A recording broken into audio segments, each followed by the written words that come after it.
The other day, I was looking up prices on new trucks. Holy f***. So as soon as I stopped screaming in my pillow,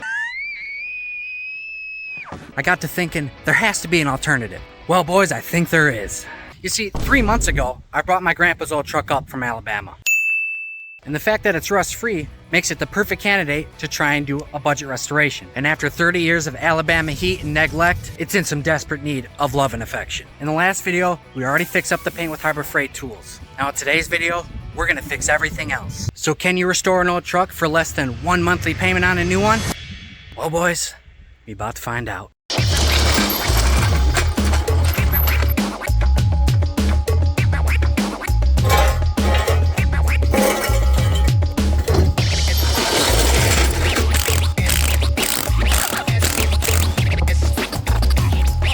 Boys, initial inspection, straight out the gate, our sway bar end links are absolutely shot. Brakes, they do have a ridge.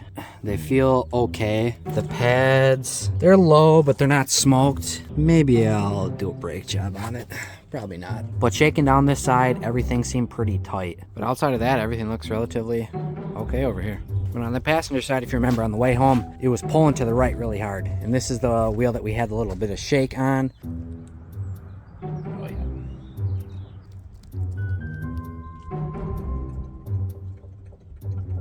Where the frame bracket meets the idler arm, it had up and down movement when it's only supposed to have side to side.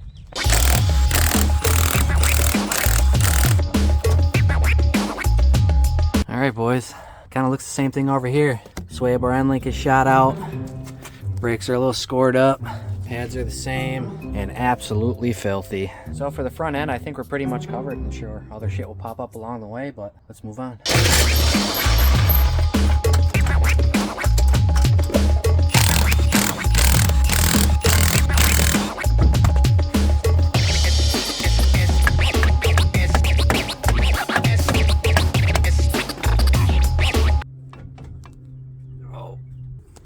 Well, boys, our rear drums don't want to come off. We can get them off by loosening up the slack adjusters, but when that happens, it means there's a ridge and shit's wore out. But if we don't look at it, then we don't really know for sure, and I hate working on drums, so it's good. All right, boys, we're in the cab. Now, do you remember when we were in Alabama and I said it's a four-wheel drive truck? So hopefully that works. We'll have to test on that. Well, I never checked it, and per usual, because it's just my luck, it don't fucking work.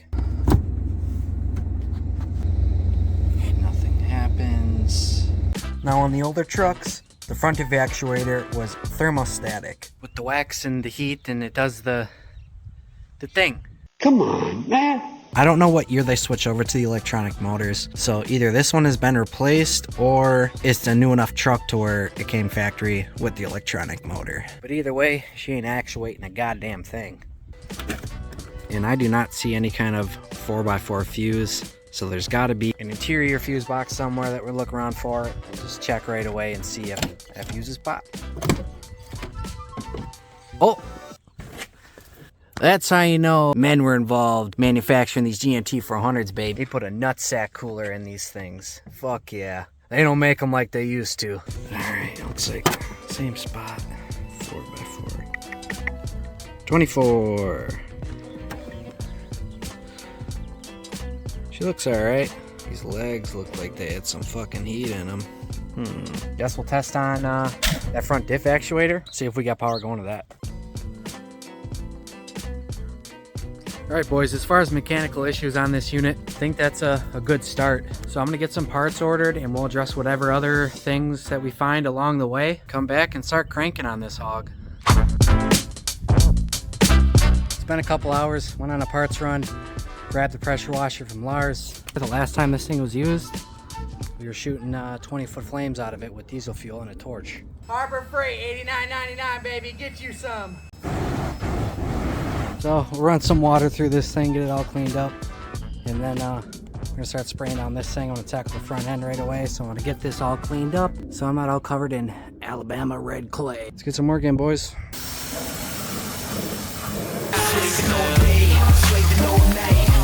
Long days and we work long nights, slaving all day, slaving all night. We work long days and we work long nights, slaving all day, slaving all night. We work long days and we work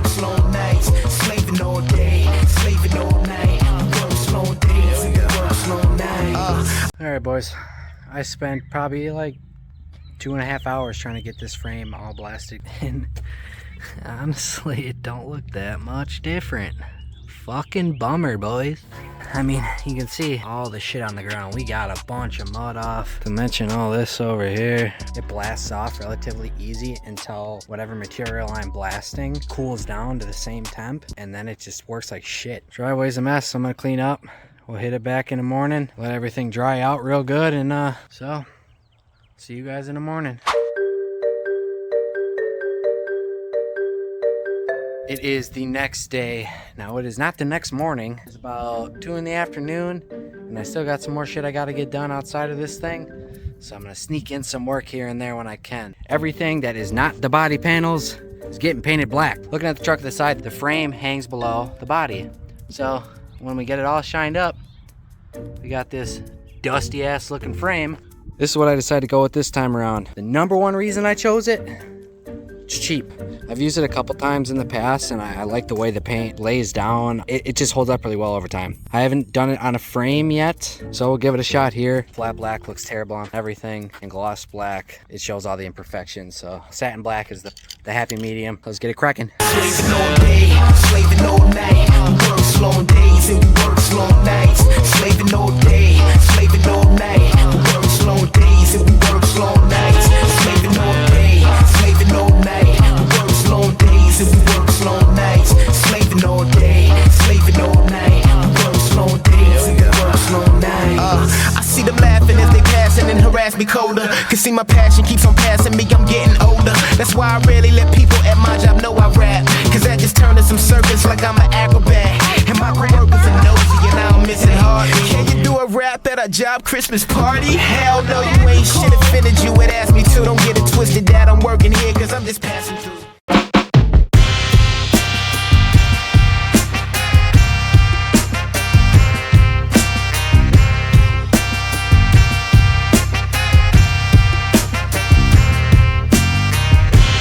Boys, I ran out of paint, but dude, it looks fantastic.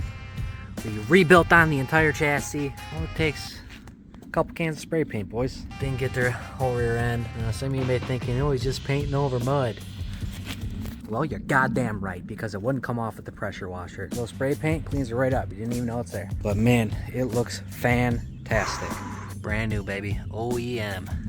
Enough googly eye and my spray paint job, so I'm gonna get cracking on the steering and whatever else I forgot. I've been filming these clips just randomly here and there, but I've been slammed busy. We got a big announcement coming soon that may or may not come out before this video, who knows.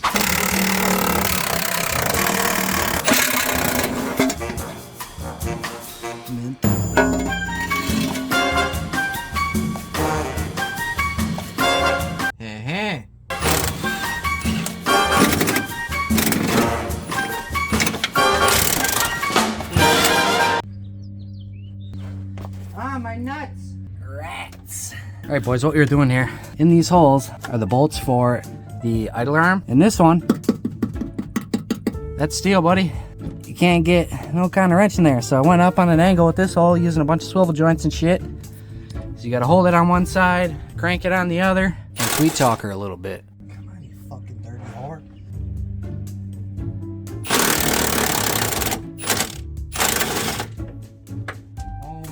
God, it's almost like I know what I'm doing.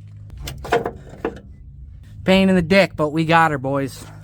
We got her. There's two separate pieces. This is your frame bracket. This is the actual idler arm. This connection point right here is where we had all the wobbling. So we're slamming this bad boy in. Got new Zerks, we'll pump her full of grease, get it back in the truck, and hopefully the steering should be good to go.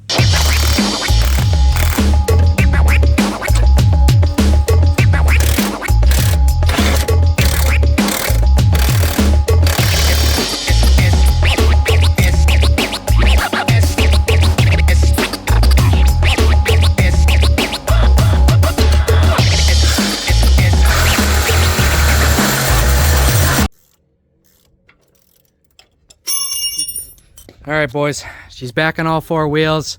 We tidied up the front suspension. We did the idler arm, the frame bracket, and the sway bar end links.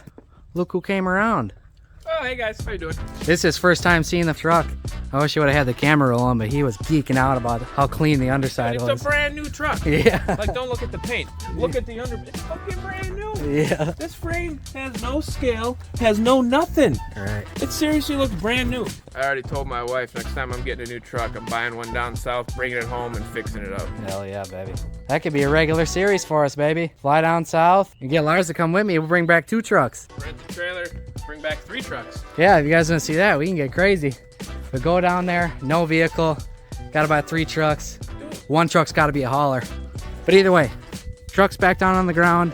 We are gonna go take it for a test drive, make sure all my repairs actually worked and I didn't just waste my time, so. All right, boys, you guys seen how sludgy this thing was. So before we get it back on the road, throw a little bit of Marvel mystery oil in there, try and clean up that sludge before we do an oil change.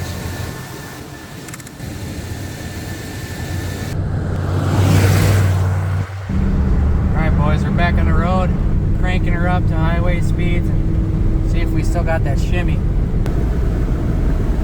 How's she feel? We got her dialed, boys. Motor seems good and healthy. Yeah, it runs good. We never did find out if this truck could do burnout. You know, that's standard procedure when buying a new vehicle. It's a little too late for that, but we still got a test on her.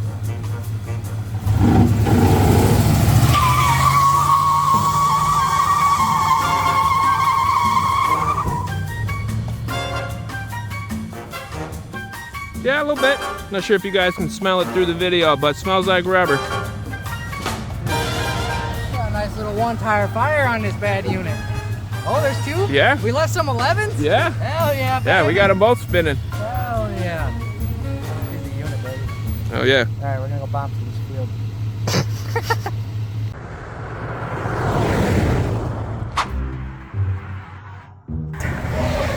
Well, boys, I was pushing my luck for too long on these things.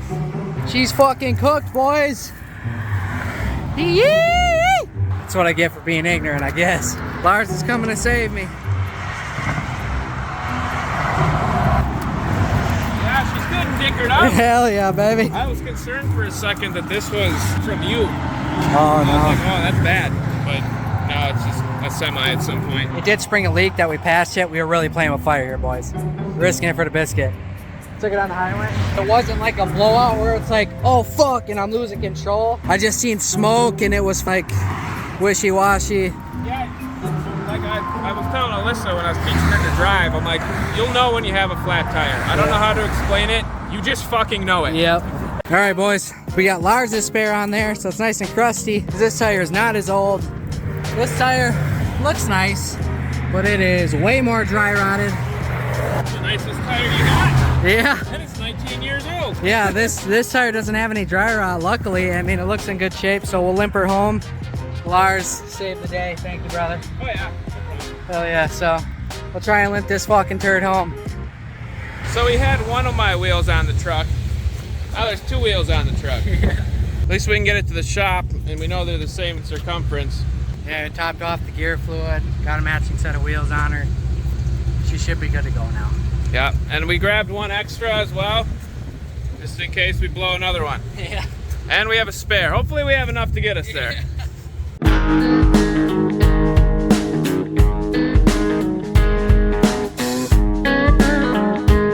All right, boys, we got this unit back in the shop because like you last seen, I was driving this truck the other day and we blew a tire. She's fucking cooked, boys. So we slammed Lars' spare on it, got it home, grabbed some other spare wheels, got it to the shop, and now we're here. If you recognize these bad boys, these wheels are from the white truck. So we got them on here, nice little addition, they're black. This is what they looked like before. All tore up, beat up, faded, crusty. You know, we're working with what we got. And I'm gonna show you guys a quick, easy way to do that on these wheels here in a second. All right, boys, how to fix the shitty curb rash on your wheels in 5 minutes. Okay, these are pretty beat up.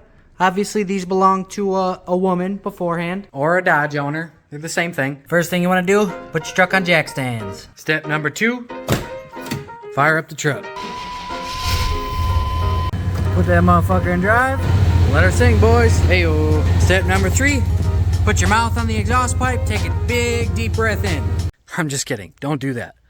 Unless you're a PDF. And if that's the case, please do it, and I'll send you $100. Just let me know when you're done. Grab yourselves a die grinder with the fiber disc and let her eat, boys.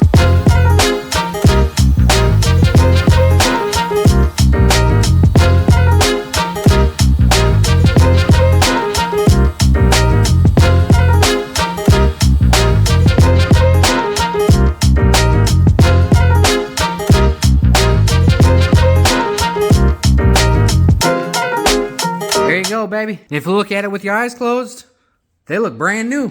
Previously on Dauntless Dads. Let's get this thing painted, baby. If you want to see the final results, stay tuned. It's going to be in the next video. A video about me going over this entire truck top to bottom.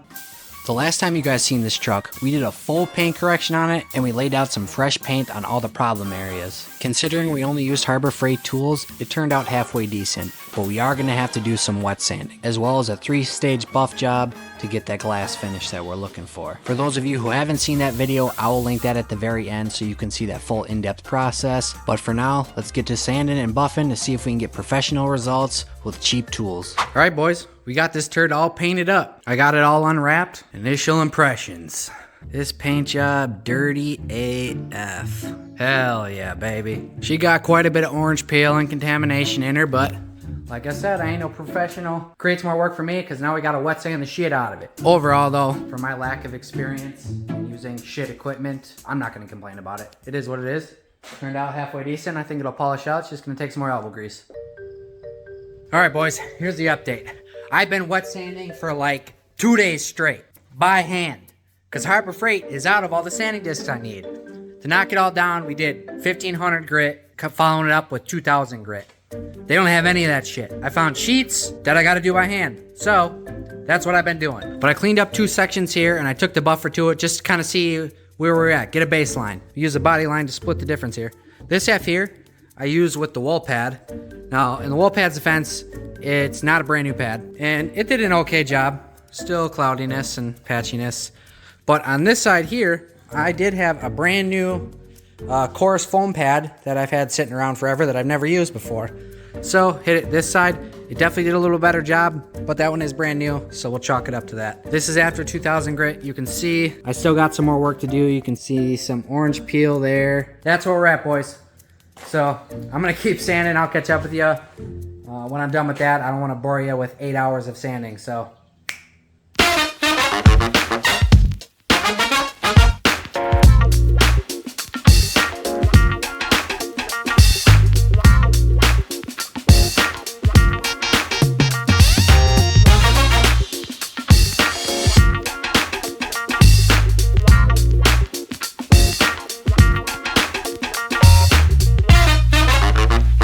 All right, boys, first pass with the heavy cut. It came around really nice after the wet sand. There's a slight bit of hazing in certain areas still. So I'm gonna make one more pass and everything with the heavy cut.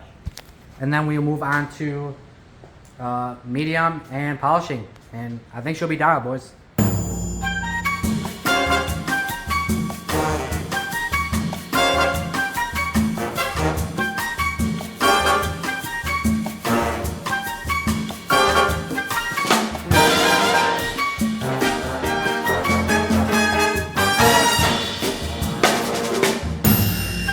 Where are we at, boys? I don't even fucking know. I think heavy cut, 2 passes over the whole deal. All fresh paint at least. And then 1 pass on the medium cut. Now we're moving on to polishing, baby. Thank the Lord I spent so much time on this thing's paint. It is unbelievable.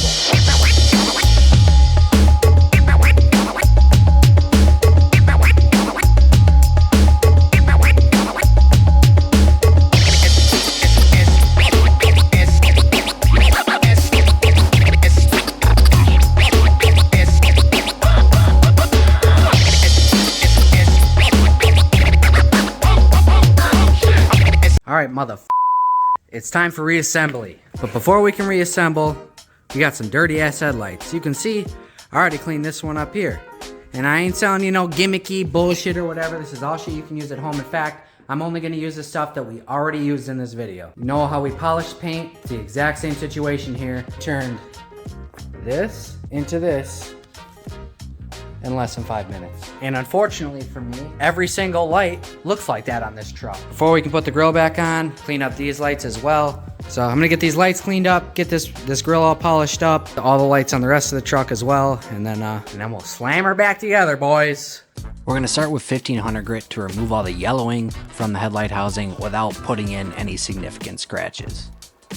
Then we move on to 2000 to try and buff out the 1500 grit scratches. And then it's on to 3000 to buff out the 2000 grit scratches.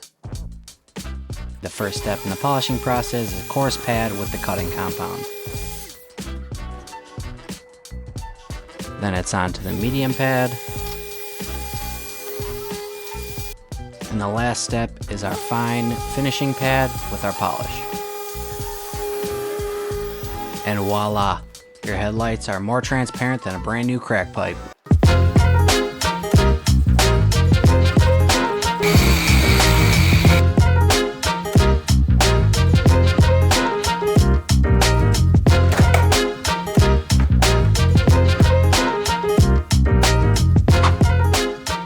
And while we're here, we'll take a couple 2-3 minutes to get the engine bay all detailed up. Now, unfortunately here at the new shop, I don't have any running water.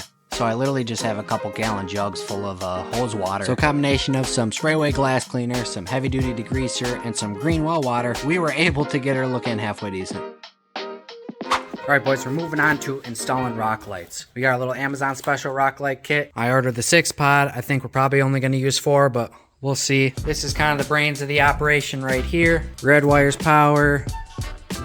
Black is ground. Blue is supposed to wire to the brake light switch, but we don't ever use that. All the Chevy trucks I've come across so far, they have an auxiliary fuse on the inside fuse panel here. It is number 7, auxiliary power. So we're gonna grab our power from that, and then we'll just find any old ground and then run our wires. I'll link the rock light kit in the description in case you guys want to grab it for your truck. Fuckboy engaged. All right, boys, when I picked up this truck, the inside door handle on the driver's side was already broken. So I picked a new one up off Amazon. I'm tired of reaching out the window to open the door with the outside handle. Let's get this bad boy slammed in right away.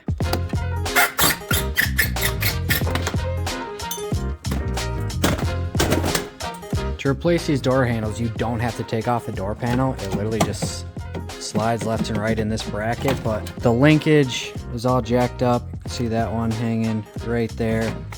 And it sounds like there's some coins like jammed in the window track every time I roll it up and down, so I wanted to dig into that a little bit more. And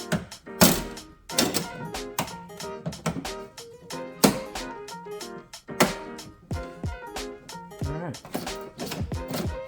We're in there like swimwear, brother. And finally, the time has come. We are going to change oil on this turd. Now, if you guys remember, we put a bunch of Marvel Mystery Oil in it. The oil's 10 years old, plus whatever we added on the road trip home. So I expect it to be pretty sludgy and black, but we finna see.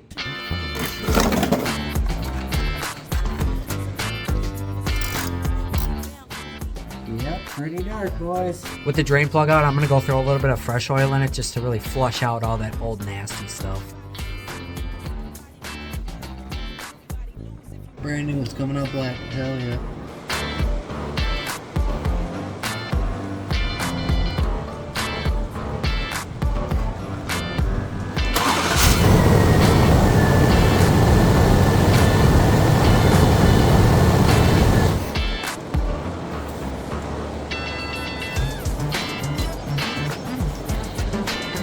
Even after all that flushing, stick still came out dirty. Unbelievable.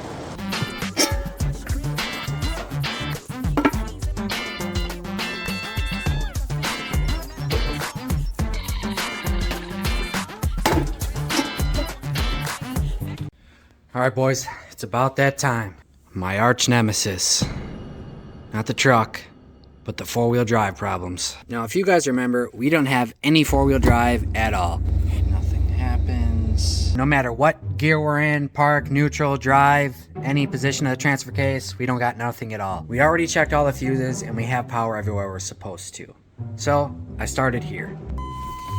Shifter into 4-wheel drive. We crawl underneath the truck and give the old front drive shaft a twist. Now, as we could hear and see, the transfer case was engaged. So that eliminates a mechanical issue at the transfer case. Which leads me to the most common failure point on these GMT 400 trucks, the front diff actuator. Now after messing around and testing some things, I know this thing is good and not the problem, because when we apply ground to it, you hear it going in and out the way it's supposed to. Which leads me to here. Those two connectors are the OEM wiring for the factory thermal front diff actuator, which are absolute 100% garbage. So at some point, my grandpa had the electric motor upgrade done, which comes with another wiring harness to adapt it to the factory wiring, because the thermal actuator failed. Because it's junk. The electric motor is much more reliable than the thermal actuator. And from what my 6 seconds of research on the internet tells me, this is what actually communicates with the transmission selector switch. This connector is the lights on the actual floor shifter to indicate whether it engaged or not. So if we test for voltage here, in four-wheel drive it should read 12 volts, and in two-wheel drive it should read nothing. This should tell us, depending on the voltage, if the switch is good or not. So P is on in four-wheel drive. Let's see what we got. We got 200 something millivolts, which means hopefully it's a switch. But as you guys know, I'm not an expert on a goddamn thing, so I'm throwing it against the wall. I went and picked up some high quality premium Chinese parts, slam this bad boy in, and hope this is not a repeat of the white truck. This little guy right here on top of the transfer case, that's our transfer case switch. Pray to God that it works. Old one is out, new one's in. Let's see if I'm smarter than a 5th grader, and let's see if she goes into four-wheel drive.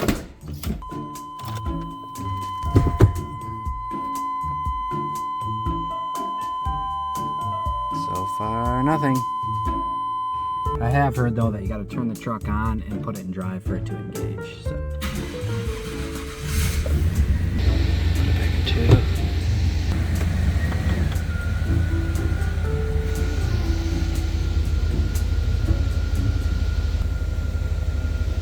What the fuck? Alright boys, it's the next day. After testing on shit, crawling around, trying to figure out exactly what the fuck the problem is, I did find it, and I was right. The problem was within the switch, but it wasn't the switch itself. You remember the first video about this thing? Picking it up in Alabama, where we did the TPS because the mice got at it? Well, they were also crawling around on top of the trans. I peeled back a bunch of loom, testing stuff, and I found they chewed up every single wire going to the switch. So, I'm gonna repair some wiring here. Of course, it's in the most inconvenient spot on the whole vehicle. Then we should be good to go. So, that's the update, boys. Well, as it turns out, it was a repeat of the white truck. After repairing those wirings, I was still having issues with the front diff actuating. Well, it took me a couple hours to figure out, but I eventually did. See, when I was running those new wires back up over the transmission, I crossed 2 of them. So, I did repair the wiring, but I repaired it wrong. I eventually found that out, and then again, I was still having issues. When the front diff actuator engages the front differential, there's a switch that turns on the indicator light saying that it's locked in.